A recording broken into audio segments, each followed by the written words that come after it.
Quand j'étais enceinte de 3 mois, il m'est arrivé quelque chose d'improbable, vraiment. Il faisait super beau, on était au mois de juin et je décide de sortir les poubelles, on est en maison. Donc je sors les poubelles, je suis en claquettes, chaussettes, voilà, j'avais fait le ménage dans la maison, donc je n'étais pas très bien habillée. Et là, qu'est-ce qui se passe? Coup de vent et la porte se ferme. Mais j'ai pas les clés, j'ai pas mon portable, j'ai rien d'autre. En fait, j'ai que mes vêtements, claquettes, chaussettes et c'est tout. Et il y a le bac de poubelle à côté de moi.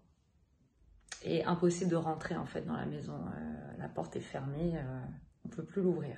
Pas de poignée, rien. Je me suis dit, est-ce que j'escalade?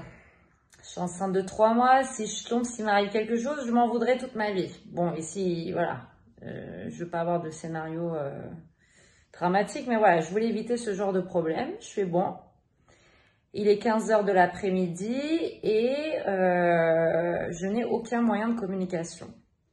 Je me suis dit, bon, je vais aller voir les voisins pour au moins prévenir mon mari, parce que bon, là, pour l'instant, il fait beau, mais on est à Paris.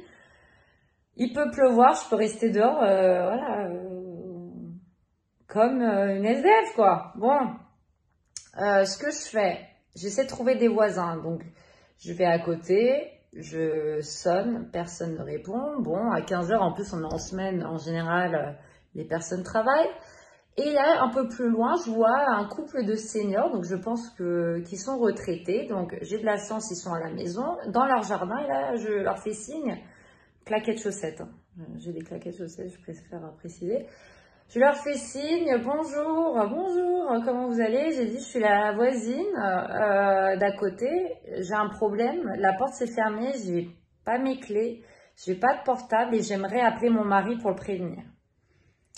Le souci, c'est que je connais pas le numéro de portable de mon mari. Ça fait 3 ans qu'on est ensemble, je sais pas pourquoi, je l'apprends pas, je sais pas, je me fais un blocage là-dessus, j'ai du mal à l'apprendre.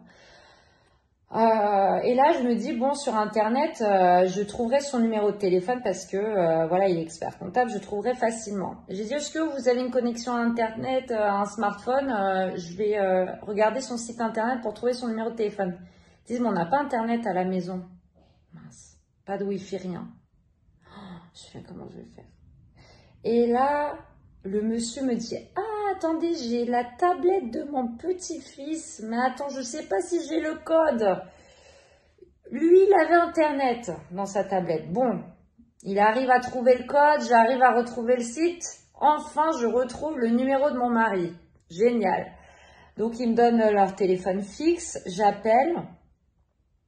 Et donc là, je dis, il me dit allô, je dis salut, c'est qui? Je suis, mais c'est ta femme, t'arrives même pas à reconnaître la voix de ta femme, c'est pas possible. Bon.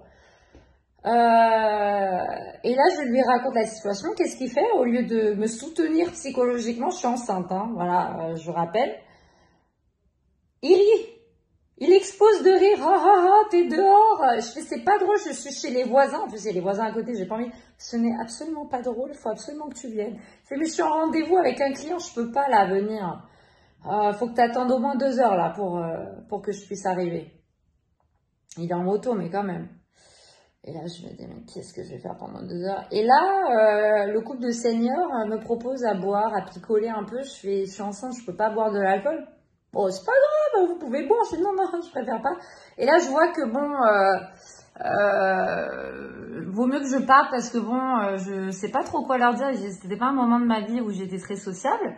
Je fais, bon, c'est pas grave, je vais faire un tour, voilà. Et j'ai même pas de porte-monnaie avec moi pour que je puisse me payer un café, même si y a pas de café à côté. Il faut que je marche au moins 3-4 km, mais ce que je peux pas prendre la voiture aussi, c'est dans le garage de la maison. Donc voilà, c'est vraiment compliqué. Et donc, je me retrouve assise sur un banc dans un parc pour enfants. Et là, j'attends. Et là, j'attends. Et là, il commence à pleuvoir. Donc là, ça commence un peu à m'énerver. Je vais dire, non, s'il te plaît, faut pas qu'il pleuve. Et il commence à pleuvoir. Et au final, mon mari arrive. Et heureusement, parce qu'en fait, je viens d'y penser, j'avais commencé à préparer des crêpes dans la cuisine. Heureusement que je les avais pas mis à chauffer et tout, parce que ça aurait pu être plus dramatique que ça. Au final, il arrive, il me sauve comme d'habitude. Mais pour vous dire, il suffit d'un coup de vent. Je veux dire, c'était improbable que la porte se ferme comme ça. La porte a claqué. Et je me suis retrouvée toute seule dehors. Et c'est vrai qu'il m'arrive parfois des choses assez spéciales.